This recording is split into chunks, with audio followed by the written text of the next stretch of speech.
And Well, it's crazy and you because it's have like, no money events. You yeah, have events like the javelin, I hate to say, or yeah, you have yeah, events like the hammer. Like, think about that. yeah. There's no money in those events. Yeah, and so Post-collegiate, so yeah, even if a who's gonna kid stick makes a around hundred, that? if a kid makes 100,000 and the agent's taking 15, now the kid's down to 85,000. It's like, okay, how much can they afford to pay you? Even though you're Yes, there 320 days a year and you're traveling with them and stuff like that.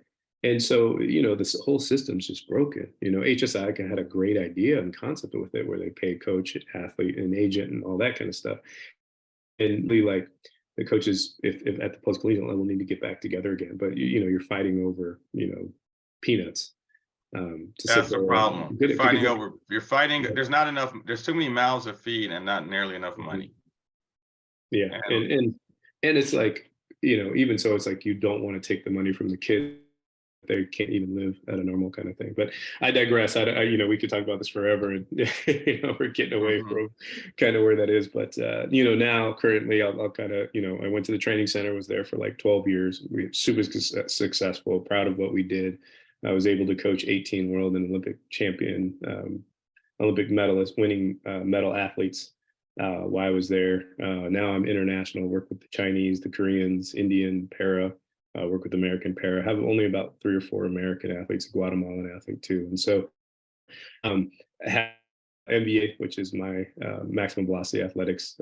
And through that, there's a couple of things. We're creating a foundation to obviously help with field events and trying to create, you know, a system for training, coaching, athlete support, and then eventually like hosting meets and having them on TV and having meets because it's so Eurocentric driven sport where the athletes have to go to Europe to try to qualify for world mhm. championships.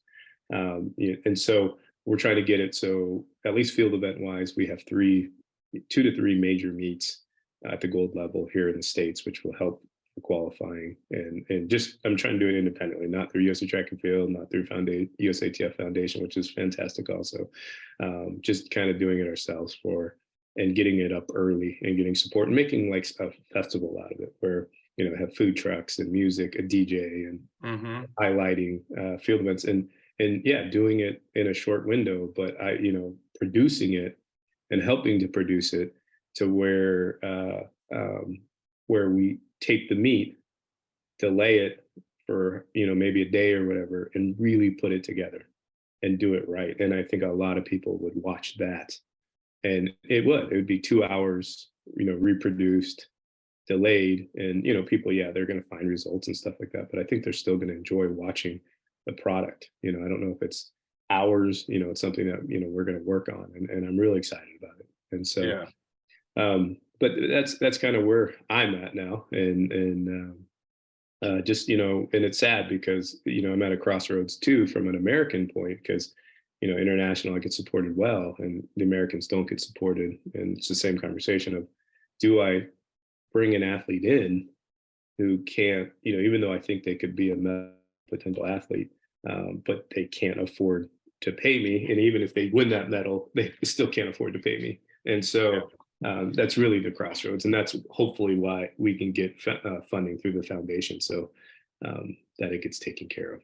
And so USA Track and Field allowed me to do that as the director of the program, and you know I was able to coach anywhere from you know 6 to 8 American athletes, and we'd have you know we had success and we had a lot of development through, and so yeah, we'll see kind of where we're going. I mean, you know, it's an exciting time. People want to support because they're excited about the LA 28 Olympics. And Mhm. so a lot of people, there's kind of a buzz already starting, especially in Southern California. You know, I've met with people from different, you know, huge foundations, people who, you know, do very well and they're, you know, they want to help, you know, they want to help. And so that's the kind of the exciting thing we're doing. And, but it's exhausting between trying to be a coach, trying to be a business owner, you know, we're doing camps and clinics, we're hosting track meets, we're doing all that kind of stuff. And so, and you know I became a father about 15 months ago Yeah. and so I'm just Congratulations. enjoying being Congratulations.